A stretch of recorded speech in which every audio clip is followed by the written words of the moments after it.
Hello guys. Um, Konting update lang guys sa Purple Delight natin, sa mga purples natin na kinat ko guys. Ayan, tinapkat ko. Tapos, yung mga tinabingi kong mga leaves nila.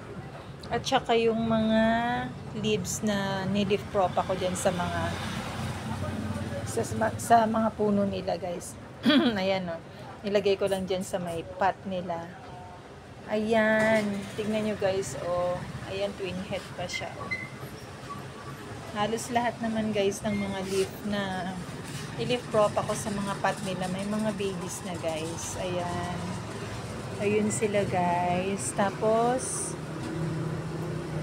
ayun pa guys. Oh. Ayan. Ayan guys. Oh, ang dami. Ang dami nila guys. Sorry guys. May bumabara sa lalamunan ko. Ayan. Tapos yung mga tinabingi natin na leaf guys. Ayan. Nakikita nyo ba guys?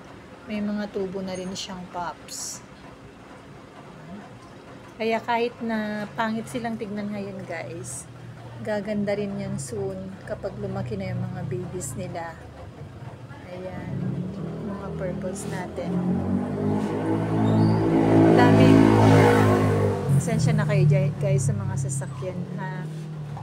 Ayan. Ang dami nating mga leaf prop pa. Oh, ayan guys. Oh.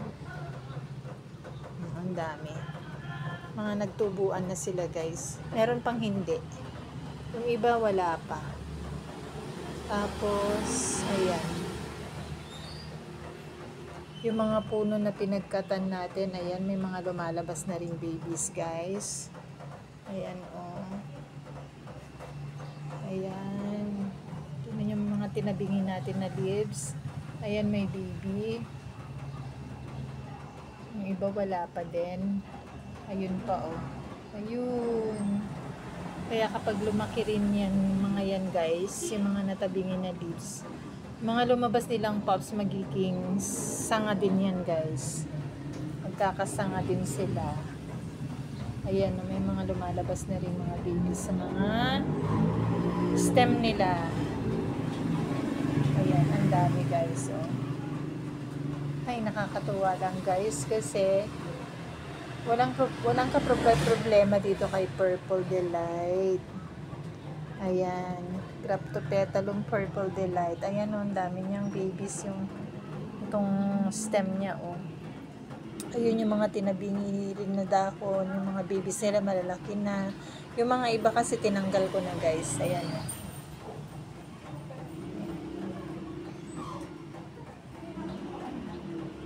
Yan, guys. Ano yan eh, dahon lang yan.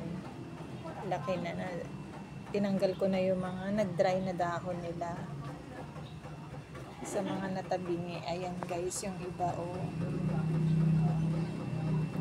So ayan guys, magtabingi lang kayo ng mga dahon. Tabi-tabingi lang kapag may time at tiyak na magkakaroon sila ng pops. Hindi kayo magsisisi guys. Ayan. Kaya ngayon pangit silang tignan. Kasi maliliit pa yung mga babies. Ayan guys, oh. Yan, pinabili ko na leaf.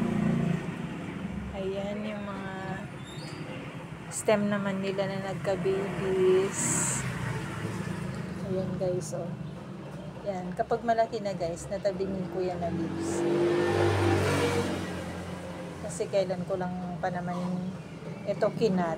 So, maliliit pa yung mga lumalabas na mga babies nila, ganyan. Gaya niyan. Ayan. Pero yung mga leaf prop pa, ayan guys, oh, dami nila. Lalaki na nila. Ayan.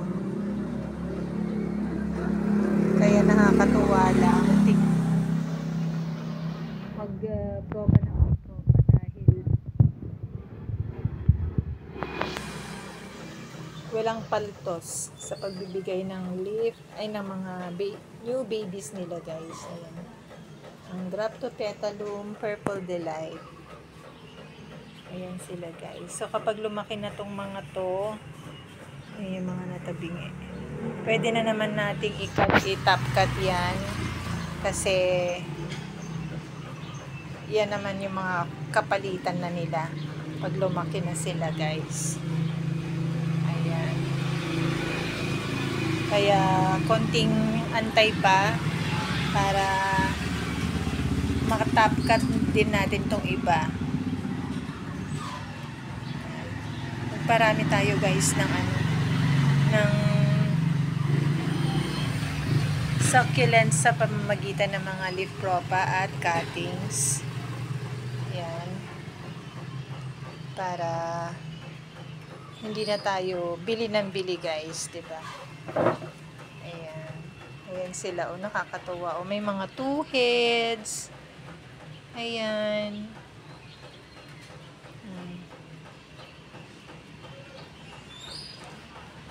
Ayan sila, guys. Ayan. Quick update lang tayo sa mga Purple Delight, guys. Ayan, that's all for today. Ayan. Thank you for watching, guys. Bye-bye. God bless po. Ingat kayo lagi. Ayan, may water pa sa reset niya. Naulanan kasi to, guys. Kaninang umaga.